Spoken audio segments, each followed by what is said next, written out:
जामखेडला कुख्यात गुंड सागर मोहळकरवर गोळीबार, जामखेड हादरले. सागर मोहळकरवर 7 राऊंड फायर, 4 गोळ्या अंगात.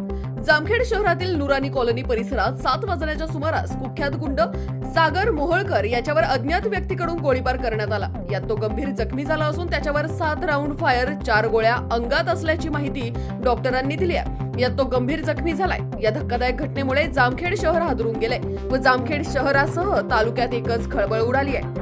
पैलवान सागर मोहळकर हा नुरानी कॉलनी परिसरातून रोडने जात असताना अचानक हल्लेखोराने त्याच्यावर गोळ्या झाडल्या आणि घटनास्थळावरून फरार झाले. जखमी अवस्थेत पडलेला सागर मोहळकर याला तातडीने खासगी रुग्णालयात दाखल करण्यात आले. सागर मोहळकर हा नुकताच नाशिक मध्यवर्ती कारागृहातून बाहेर आलेला होता. अनेक गुन्हे सागर मोहळकर याच्यावर आहेत. पैलवान मोहळकरची जामखेड शहरासह तालुक्यात मोठी दहशत होती.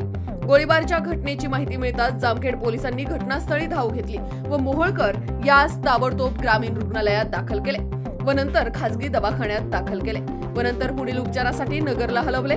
जामखेड पोलिसांनी तपास सुरू केलाय. कुख्यात गुंड सागर मोहळकरवर 307च्या गुन्ह्यात कारवाई म्हणून नाशिक मध्यवर्ती कारागृहात जामखेड पोलिसांनी पाठवले होते.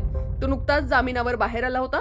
गोळीबारच्या घटनेमुळे जामखेड तालुक्यात एकच खळबळ उडाली आहे. हल्लेखोरांचा शोध घेण्यासाठी विशेष पथक नियुक्त करण्यात आलंय. पुढील तपास जामखेड पोलीस करत आहेत. राष्ट्र सह्याद्री न्यूज साठी प्रतिनिधी समीर शेख, जामखेड.